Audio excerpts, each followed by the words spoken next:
అందరికీ నమస్కారం. మనందరికీ ఎంతో పరిచయం ఉన్న, కానీ ఎప్పటికీ కొత్త పాఠాలు నేర్పే ఒక అద్భుతమైన కథను ఈరోజు మనం లోతుగా విశ్లేషించబోతున్నాం. అదే సింహం మరియు చిన్న ఎలుక కథ. అనగనగా ఒక పెద్ద అడవిలో వీర అనే సింహం, చిన్ని అనే ఎలుక మధ్య జరిగిన ఒక అపూర్వమైన సంఘటన గురించి ఇప్పుడు మనం మాట్లాడుకుందాం. ఇది కేవలం పిల్లల కోసం రాసిన కథ మాత్రమే కాదు, ఇందులో దాగి ఉన్న జీవన సత్యం మనందరికీ ఎంతో అవసరం. సరే, ఇక ఏమాత్రం ఆలస్యం చేయకుండా ఈ కథలోకి ప్రవేశిద్దాం. ఒక్కసారి ఆలోచించండి. అడవిలో అతి చిన్న ప్రాణి అత్యంత శక్తిమంతమైన రాజు ప్రాణాలను కాపాడగలదా? వినడానికి కాస్త విచిత్రంగా ఉంది కదూ. బలమనగానే కేవలం శారీరక శక్తి మాత్రమే అని మనం అనుకుంటూ ఉంటాం. కాని అసలైన బలం మరియు సహాయం ఎలా అంచనాలకు అందకుండా ఉంటాయో ఈ అద్భుతమైన వైరుధ్యం ద్వారా మనం తెలుసుకోబోతున్నాం. మొదటి భాగం: అడవిరాజు నిద్ర. ఇక్కడ మనం గమనించాల్సిన ఒక ఆసక్తికరమైన విషయముంది.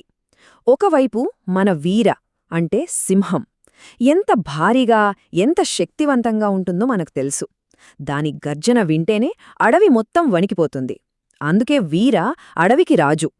కాని మరోవైపు చిన్ని, ఒక బుల్లి ఎలుక, అతి చిన్నది, ఎంతో సున్నితమైనది మరియు ఎవరి కంటికి సరిగ్గా కనిపించనిది.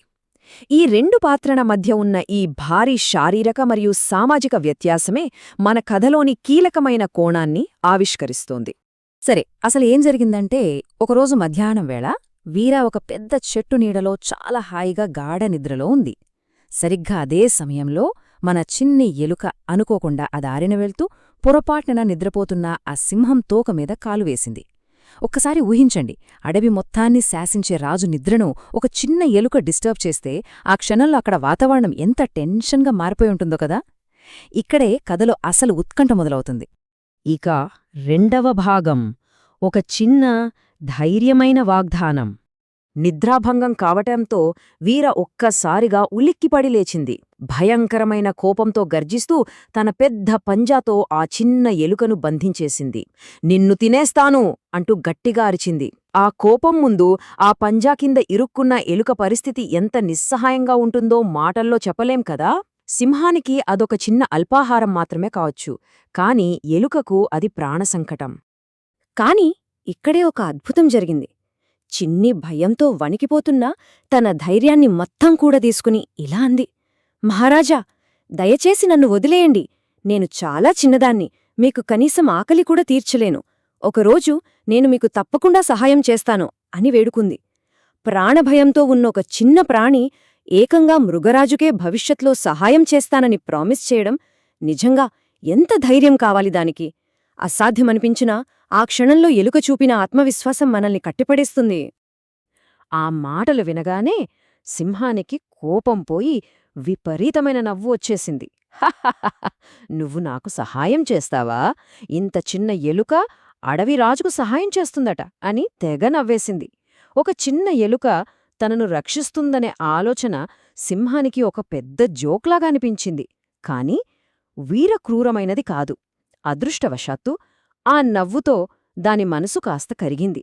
సరేలే, వెళ్ళు, కాని దారి చూసుకున్నడువు అని ఒక చిన్న వార్నింగ్ ఇచ్చి ఆ ఎలుకను ప్రాణాలతో వదిలేసింది.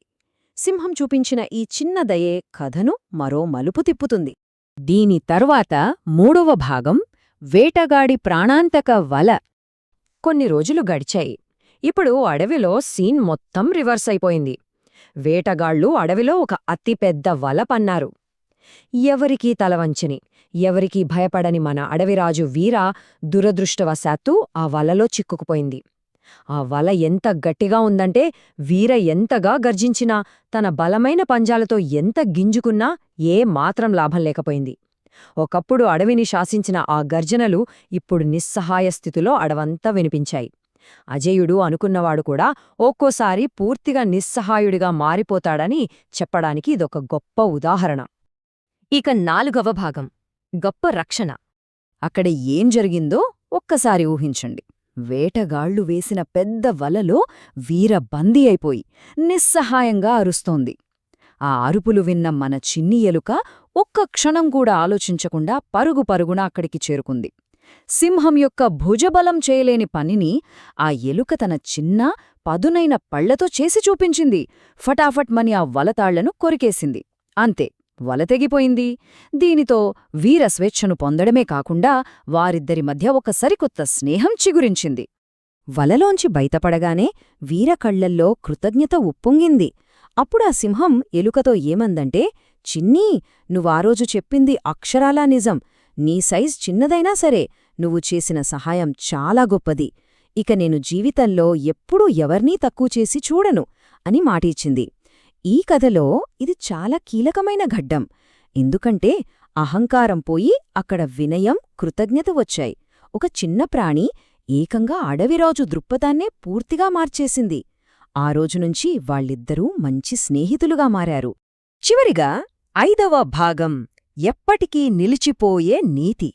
ఈ విశ్లేషణ ద్వారా మనం నేర్చుకోవాల్సిన అతి ముఖ్యమైన విషయం ఒకటే: ఎవర్నీ తక్కువ అంచనా వెయ్యకూడదు. ఈరోజు మనం ఎవరికైనా మంచి చేస్తే రేపు అది తిరిగి మనకే సహాయంగా వస్తుంది.